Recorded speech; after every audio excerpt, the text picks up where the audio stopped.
And today we're in for an adventure. We're in the Haikitia forest with John Parker and Maddox photography to find a hidden gem. And the hidden gem today? It's a Morepork, a native owl that is an endangered species native to New Zealand. Will we find it and take a picture of it? Whew! Stay tuned and let's see. Alrighty, so I think starting off, I've spoke briefly, there's that little pea waka waka there, little fantail.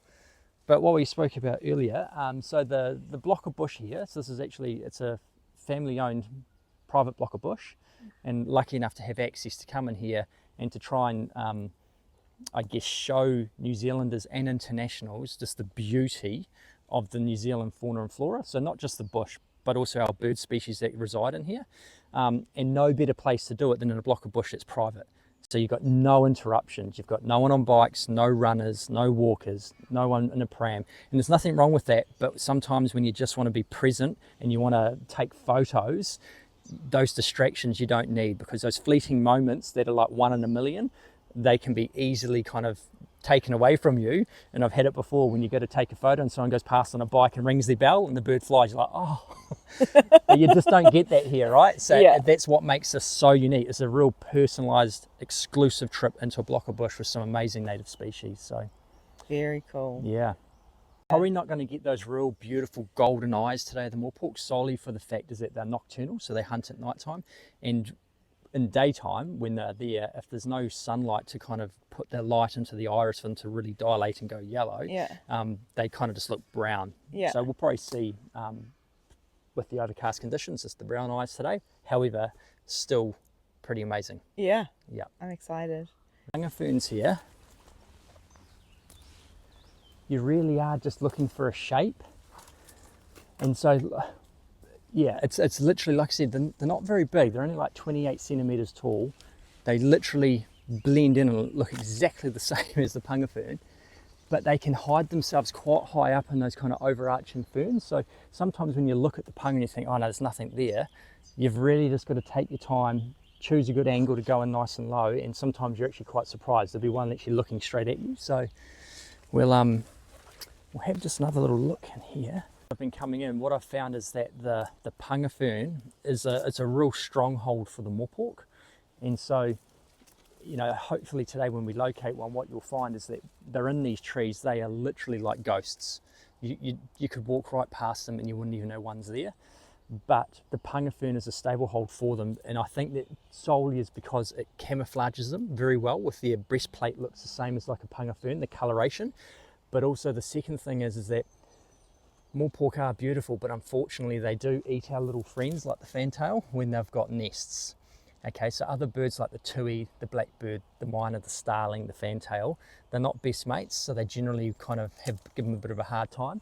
So what they do is they sit under the panga because it gives them real good cover from above, so no one can actually see where they are. So those are the two main reasons. We know a bird's been here because if we come up a bit closer, this is what Morepork are nocturnal, obviously. They hunt at night and also during the day.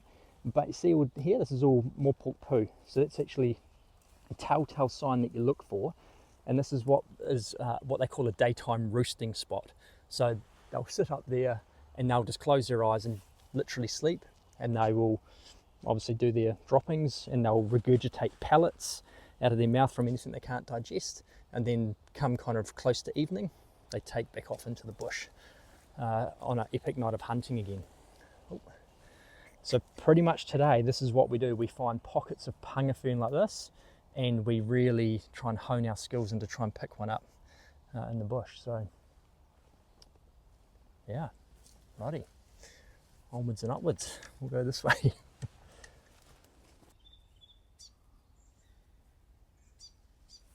Righty. Okay, we'll head back down this way. Ooh.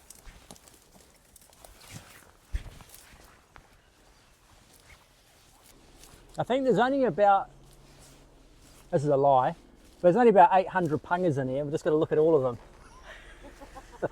Visitive birds, and you know, they really do. They'll come right up. See, they interact with you a lot in this bush. And the reason for that, main reason, I think, is because they like human interaction. But as we walk through this forest floor, we're actually kind of disturbing the vegetation, which is letting little midges come up out of there. And so the fantails know this. They've just figured out over time, oh, if I follow people, midges are stirred up. So they're actually coming in. That's why they flit so close to us. They're actually picking up little tiny insects that we probably can't even see. And they're grabbing those and having a feed. So throughout today, we just have fantails pretty much flitting all around us. It's pretty neat. It really is.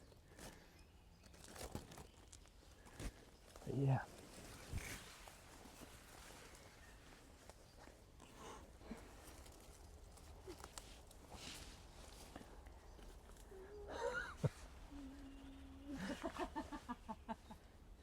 If you've seen them, they're actually on the stumps.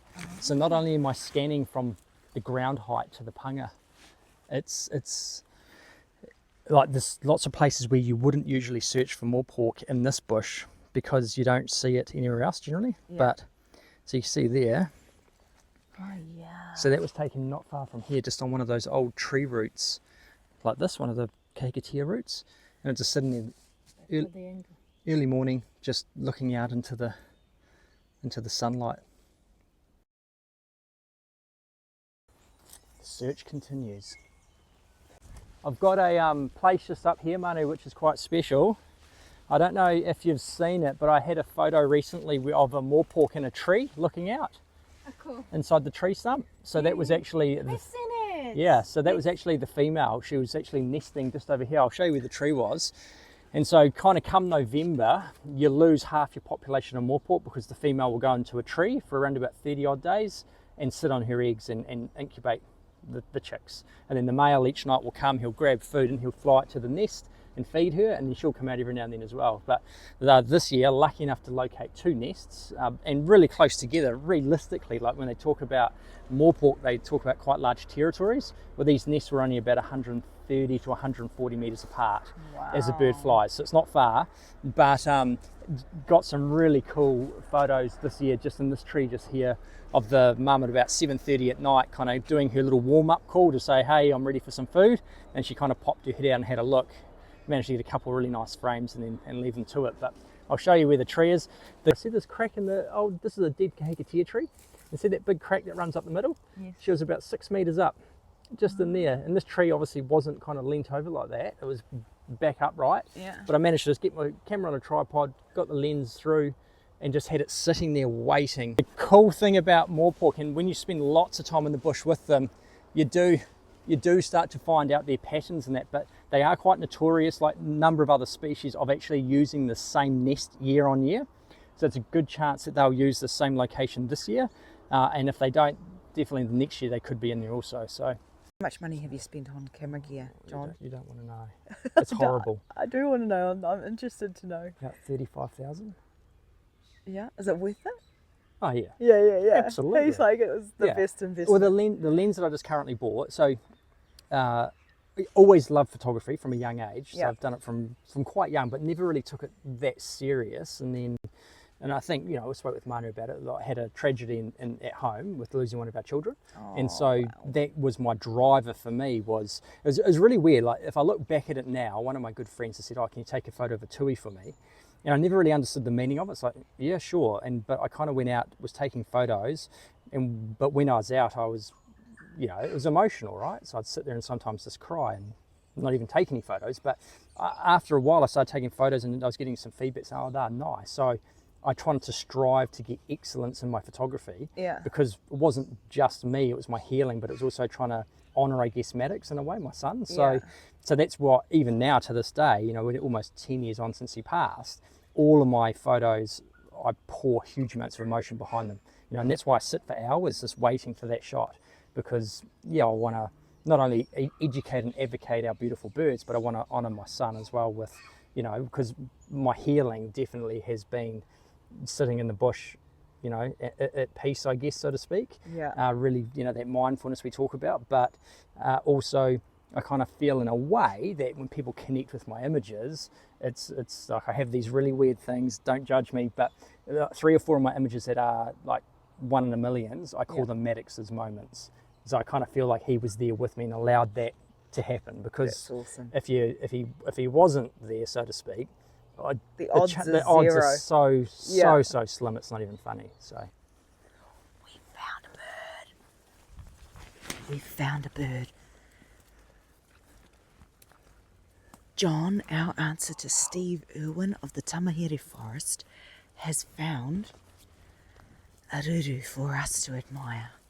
He's just setting up his ginormous $23,000 lens.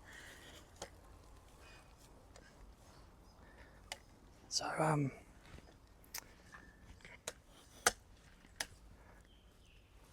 what I'll do, I'll get him in here.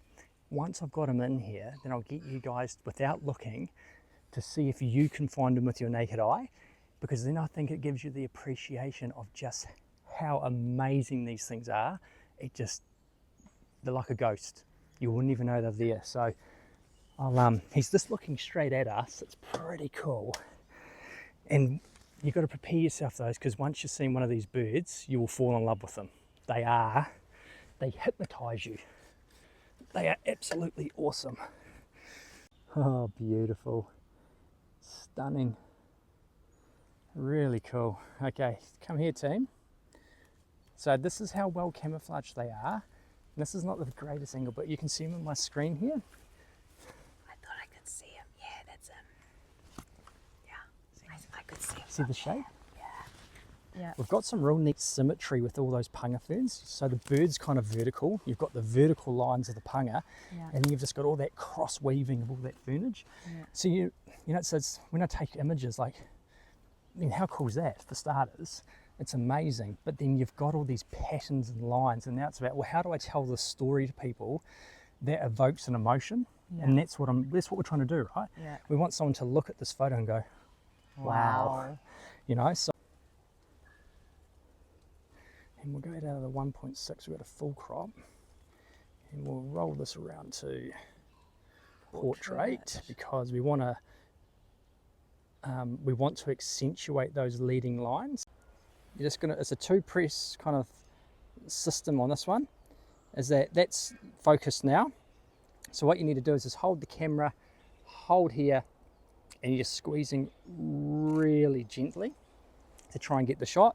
And then what we can do, once you've had a go at it, we'll put the camera onto self-timer, because self-timer eliminates any shake, because then obviously we're not touching it. It's fantastic. Hello.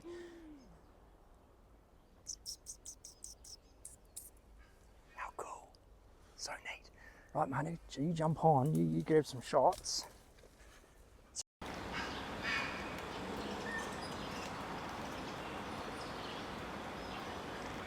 Yeah, no, that's awesome.